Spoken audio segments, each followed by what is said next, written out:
मन्तव्य राख्दै हुनका लागि म हार्दिक अनुरोध गर्न चाहन्छु।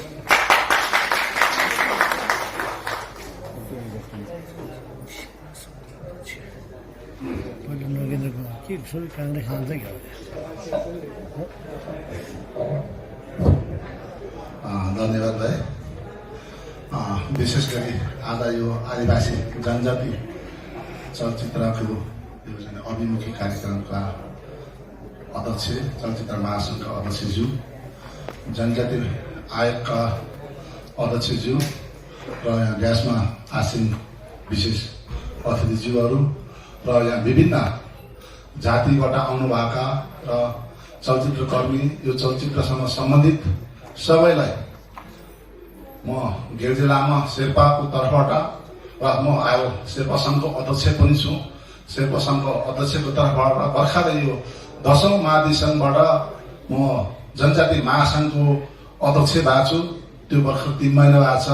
म जनजाति महासङ्घको अध्यक्षको तर्फबाट जनजाति अभिवादन सहित पासिदेर गर्न चाहन्छु। विशेष गरी हामी जनजातिहरू अलिकति पछाडि छौँ भन्ने कुरा सर्वसम्मत जस्तै भइसकेको छ। तर पनि यो गणतन्त्र आइसकेपछि प्रत्येक क्षेत्रमा हामी जनजातिहरू अगाडि बढिरहेका छौँ। यसरी नै बढ्नुपर्छ। चलचित्र क्षेत्रमा तपाईँहरूलाई जनजाति महासङ्घको एउटा परिचय पनि म दिन चाहन्छु। जनजाति महासङ्घ भनेको के हो भने पनि अहिले जनजाति महासङ्घ चाहिँ जनजातिहरूको 56 जातिहरू सूचीकृत छ। त्यसमा तामाङ, थारू, राजवंशीदेखि लिएर, गुरुङदेखि लिएर, नेवारदेखि लिएर, हामी शेर्पादेखि लिएर 56वटा जातिहरू चाहिँ के अरे सूचीकृत छ। त्यो 56 जातिबाट भनेको चाहिँ आदिवासी महासङ्घ हो, जनजाति महासङ्घ हो। जनजाति महासङ्घ चाहिँ स्थापना भएको चाहिँ आज 31 वर्ष भएको रहेछ। यो म 10औं कार्यकालको अध्यक्ष हुँ। पहिले महासचिव प्रणाली थियो भने अहिले म 10औं कार्यकालको अध्यक्ष हुँ। र यो जनजाति महासङ्घले गणतन्त्र आइसकेपछि संविधान लेखनमा विभिन्न कुरामा धेरै आन्दोलनहरू पनि गरेछ। कतिपय कुराहरू हाम्रो संविधानमा लेखेको छ भने संविधानमा लेखेर कार्यान्वयन पनि भएको छैन। कतिपय कुराहरू अझै पनि आन्दोलन गर्नुपर्ने कुराहरू छ। यसरी जनजाति महासङ्घ अन्तर्गत रहेर चलचित्र महासङ्घ पनि जनजाति महासङ्घ अन्तर्गत हुन्छ। चलचित्र महासङ्घ जस्तै हाम्रो सम्बन्धन संगठन पर्छ। फोनिज, पत्रकारको, युवाको, महिलाको, त्यस्तै चलचित्र महासङ्घ पनि हाम्रो चाहिँ सम्बन्धन संगठनभित्र पर्दछ। हाम्रो जनजाति महासङ्घमा सम्बन्धन संगठन 11वटा छ। त्यसमा चलचित्र महासङ्घ पनि हाम्रो सम्बन्धन संगठन हो। त्यसकारण यहाँहरूले अब जनजाति चलचित्रहरू बनाउँदाखेरि हाम्रो भाषा, धर्म, कला, संस्कृतिहरू मात्रै जग्गा गर्ने तरिकाले होइन, हाम्रो अरू पनि क्षेत्रमा हाम्रो जुन हेपिएका कुराहरूलाई, हाम्रो हक अधिकारको कुराहरूलाई पनि समेटेर चाहिँ यहाँहरूले चलचित्र बनाउनु हुन्छ भन्ने मलाई आशा लागेको छु। जुन कुरा अहिले हाम्रो चाहिँ पुरानो चाहिँ एकदम डाइरेक्टर हाम्रो नवीन सुब्बा सरले चाहिँ भर्खर चाहिँ एकदम विस्तृत रूपमा चाहिँ हामी कसरी पछाडि परेका छौँ भन्ने कुराहरू भनिसकेका छौँ। अब हामी पछाडि छैनौँ। जुन क्षेत्रमा हामी पछाडि थियौँ त्यो क्षेत्रमा अहिले धेरै माथि आइसकेका छौँ। हामी नेपालमा 35.6% चाहिँ जनजातिहरूले ओगटेको देश हो। यो करिब 100 करोड चाहिँ हामी जनजातिहरू चाहिँ ओगटेको देश हो। यो 35.7% हामी जनजातिहरूले ओगटेको छ। त्यस्तै अहिले भर्खरै सिद्धिएको स्थानीय चुनावमा पनि म जनजाति महासङ्घको चुनाव आइसकेपछि सम्पूर्ण जातीय संगठनबाट मैले को जातिहरू चाहिँ अहिलेको स्थानीय चाहिँ चुनावमा आफ्नो चाहिँ नेतृत्वमा आएको छ भनेर चाहिँ हामीले डाटा कलेक्सन गरेका छौँ। त्यसमा चाहिँ हाम्रो शेर्पाहरूको चाहिँ आइसकेको छ। अरू पनि आउने क्रम जारी छ। विगतमा हाम्रो शेर्पाहरू एकदम पछाडि थियो। राजनीति भनेपछि पहिला नाक खुम्चाएर हिँड्थ्यो। तर अहिले चाहिँ अघि नै उहाँ चाहिँ हाम्रो चाहिँ डाइरेक्टर सरले भन्नुभएको छ, ढाडो पुल्यो भनेको राजनीति नै हो। ढाडो पुल्यो भएको ठाउँमा पुगेपछि न हामीले भान्सा गर्न पाउँछौँ। त्यसकारण चाहिँ अहिले पनि शेर्पाहरू अलिकति सचेत भएर जस्तै विभिन्न क्षेत्रमा लागेको छ। आज हाम्रो शेर्पा चेलीले हिमालय टेलिभिजनमा डान्सिङ स्टारमा चाहिँ फर्स्ट हुनुभएको छ। त्यस्तै अब हाम्रो जनजाति चेलीहरू भोलि फर्स्ट हुने काम उहाँको चाहिँ पाइलाहरू पछाएर अगाडि बढ्नेछ।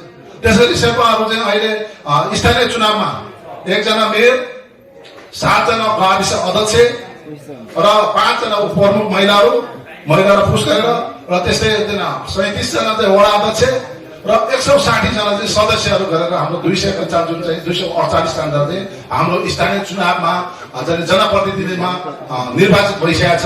त्यसैले विभिन्न जनजातिहरू पहिलेको चाहिँ तथ्याङ्क हेर्दाखेरि स्थानीय चुनावमा 31% जाने जनजातिहरूले आफ्नो जाने स्थानीय चुनावमा भाग लिएर आफ्नो जाने चुनाव के अरे विजयता हासिल गर्नुभएको छ भने अहिले हामी चाहिँ जातिगत रूपमा नै प्रष्ट रूपमा हामी निकाल्ने कोसिस लागेका छौँ। त्यसकारण अब यो जनजाति चलचित्र सङ्घ महासङ्घ छ, तपाईँहरूको चाहिँ 6वटा प्रदेशमा गठन भइसकेको छ। त्यसको लागि बधाई जो जहाँ जहाँ चाहिँ 6वटा प्रदेशमा अध्यक्ष र कार्य समितिमा आउनु भएको छ उहाँहरूलाई बधाई र आज यो बागमती प्रदेशको पनि समितिहरू गठन रहेछ, त्यसको लागि शुभकामना। र म अन्त्यमा के भन्न चाहन्छु भने तपाईँहरूको जनजातिको चलचित्र बनाउनलाई भाषा धर्म कला संस्कृति मात्र होइन, आफ्नो हक हित पनि अधिकारको लागि पनि चलचित्रमा काहीँ न काहीँ समेटौँ। अघि नै हाम्रो चाहिँ निर्देशकज्यूले भन्नुभयो जस्तै हाम्रो चाहिँ थेप्चो नागले बनाएको चलचित्रहरू पनि चल्दछ। भर्खर कावडी चारमा चाहिँ यत्रो चाहिँ व्यापक हो, अब चाहिँ यसको चाहिँ हुनु व्यापक हुनुमा अरू कारण पनि होला। त्यस्तै चाहिँ योभन्दा अगाडिको चाहिँ ठिनले चाहिँ हिरो भएको क्याराबन, मैले त्यो क्याराबन नेपालमा होइन मैले जापानमा हेरेको थिएँ। अन्तर्राष्ट्रिय क्षेत्रमा पनि भिडभाडसँग त्यो क्याराबनको चलेको थियो, जहाँ कि एउटा बुढो मान्छे चाहिँ हिरो भएर त्यहाँ चाहिँ ठिनले चाहिँ हिरो भएर चाहिँ खेलेको थियो। त्यसकारण चाहिँ जनजातित्र आधारित हाम्रो कला संस्कृतिदेखि लिएर विभिन्न कुराको हामी धनी छौँ, तर हाम्रो मान्छे ठाउँमा नपुगेपछि ढाडो कुनो भएको ठाउँमा नपुगेपछि हामी पछि परेको त्यो हामीले महसुस गर्नुपर्छ। त्यसकारण अब ढाडो कुनोमा चलाउने ठाउँमा हामी पुग्नुपर्छ। जस्तो अब चाहिँ संविधान सभाको चाहिँ चुनाव छिट्टै आउँदैछ, अस्ति मात्र चाहिँ यो चाहिँ पार्टीहरूको चाहिँ महाधिवेशन गठन भयो, त्यसमा पनि धेरै जनजातिहरू आएको छ। त्यसकारण अब अरू जनजातिहरू पनि अलिकति सचेत भएको छ। अब म जनजाति महासङ्घबाट राजनीतिक चेतनामूलक कार्यक्रमदेखि लिएर विभिन्न जाने कार्यक्रमहरू चाहिँ हामी अगाडि चलाउँछौँ। अघि नै उहाँले भन्नुभयो अब हाम्रो जाने युनेस्कोसँग चाहिँ सहकार्य हुँदैछ। 2022 सालदेखि 2032 सालसम्म 10 वर्षमा चाहिँ हाम्रो जनजातिहरूको भाषा टिकट युनेस्कोले चाहिँ जनजातिहरूको भाषा जो लोक उन्मुख भइसकेको छ त्यसलाई चाहिँ बचाउन, जो चाहिँ अहिले पनि बोलिरहेछ कसैको चाहिँ लिपि छैन, त्यो लिपि भएको नभएकोहरूलाई पनि सबैलाई चाहिँ बचाउनका लागि चाहिँ युनेस्को थ्रु चाहिँ हाम्रो चाहिँ जनजाति भाषा टिकट भनेर मनाउँदैछन्। अरू पनि 5वटा विषयमा युनेस्कोसँग छलफल भइरहेछ। जनजाति महासङ्घ चाहिँ हामीसँग एक चरण युनेस्कोसँग बसिसकेको छ भने चाहिँ अब छिट्टै पनि बस्नेछौँ। र अब चाहिँ जनजातिको कुरा गर्दाखेरि अब यो अगस्त 9 साउन 25 गते चाहिँ हामी जनजाति महासङ्घले यो अन्तर्राष्ट्रिय जनजाति दिवस मनाउँदैछौँ। यसमा सायद हाम्रो प्रमुख अतिथि हाम्रो राष्ट्र लेभलका चाहे प्रधानमन्त्री हुन्छ र नभए पनि राष्ट्रपति अथवा उपराष्ट्रपति लिएर हामी धुमधामसँग चाहिँ जनजाति चाहिँ अन्तर्राष्ट्रिय दिवस मनाउँछौँ। त्यसमा युनेस्को लगायत जनजाति आयोग लगायत हाम्रो जनजाति पुरस्कार र विभिन्न हाम्रो जनजातिको लागि हक हितको लागि अधिकारको लागि लडेको अधिकार कर्मीहरू सहित हामी चाहिँ यो जनजाति आदिवासी दिवस चाहिँ हामी अगस्त 9 मा मनाउने भइरहेछौँ। र यो भन्दै तपाईँहरू जुन जनजाति चलचित्र कर्मीले के सहयोग गर्नु पर्यो, हामी जनजाति महासङ्घबाट र मेरो व्यक्तिगतबाट के सहयोग गर्नु पर्यो, म सहयोग गर्ने प्रतिबद्धता जनाउँदै मेरो भनाइ यही राख्छु। धन्यवाद।